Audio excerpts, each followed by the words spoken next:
السلام علیکم ورحمۃ اللہ وبرکاتہ۔ ماں ٹی وی اردو کے ویڈیوز میں خوش آمدید۔ ہمارے ویڈیوز کو ثواب جاریہ کی نیت سے ضرور شیئر کریں۔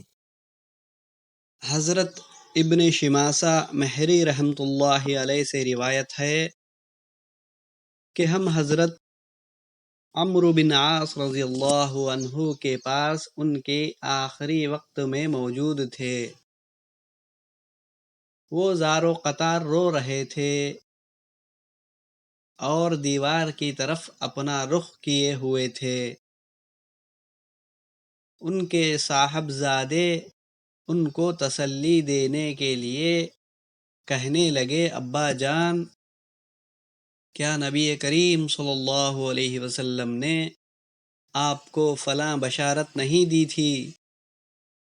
کیا رسول اللہ صلی اللہ علیہ وسلم نے آپ کو فلاں بشارت نہیں دی تھی؟ یعنی آپ کو تو نبی کریم صلی اللہ علیہ وسلم نے بڑی بڑی بشارتیں دی ہیں۔ یہ سن کر انہوں نے دیوار کی طرف سے اپنا رخ بدلا اور فرمایا، سب سے افضل چیز جو ہم نے آخرت کے لیے تیار کی ہے وہ اس بات کی شہادت ہے کہ اللہ تعالیٰ کے سوا کوئی معبود نہیں اور محمد صلی اللہ علیہ وسلم اللہ تعالیٰ کے رسول ہیں۔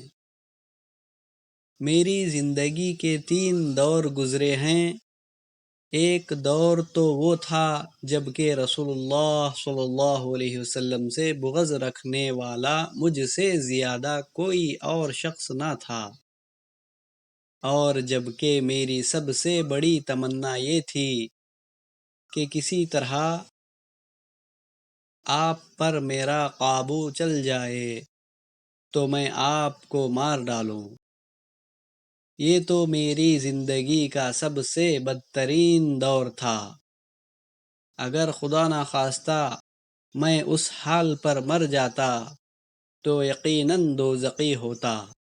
اس کے بعد جب اللہ تعالیٰ نے میرے دل میں اسلام کا حق ہونا ڈال دیا تو میں آپ کے پاس آیا اور میں نے عرض کیا، اپنا ہاتھ مبارک بڑھائیں تاکہ میں آپ سے بیعت کروں۔ آپ صلی اللہ علیہ وسلم نے اپنا ہاتھ مبارک بڑھا دیا۔ میں نے اپنا ہاتھ پیچھے کھینچ لیا۔ آپ صلی اللہ علیہ وسلم نے فرمایا، عمرو یہ کیا؟ میں نے عرض کیا، میں کچھ شرط لگانا چاہتا ہوں۔ فرمایا، کیا شرط لگانا چاہتے ہو؟ میں نے کہا، یہ کہ میرے سب گناہ معاف ہو جائیں۔ آپ صلی اللہ علیہ وسلم نے ارشاد فرمایا، عمرو، کیا تمہیں خبر نہیں کہ اسلام تو کفر کی زندگی کے گناہوں کا تمام قصہ ہی پاک کر دیتا ہے، اور ہجرت بھی پہلے تمام گناہ معاف کر دیتی ہے، اور حج بھی پہلے سب گناہ ختم کر دیتا ہے۔ یہ وہ دور تھا جب کہ آپ سے زیادہ پیارا، آپ سے زیادہ بزرگ و برتر میری نظر میں کوئی اور نہ تھا۔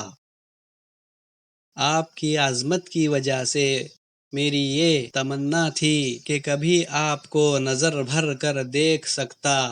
اگر مجھ سے آپ کی صورت مبارک پوچھی جائے تو میں کچھ نہیں بتا سکتا، کیونکہ میں نے کبھی پوری طرح آپ کو دیکھا ہی نہیں۔ کاش اگر میں اس حال پر مر جاتا تو امید ہے کہ جنتی ہوتا، پھر ہم کچھ چیزوں کے متولی اور ذمہ دار بنیں، اور نہیں کہہ سکتے کہ ہمارا حال ان چیزوں میں کیا رہا۔ یہ میری زندگی کا تیسرا دور تھا۔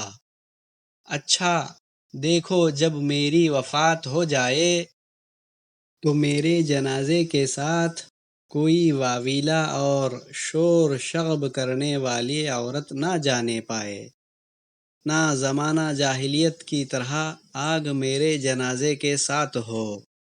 جب مجھے دفن کر چکو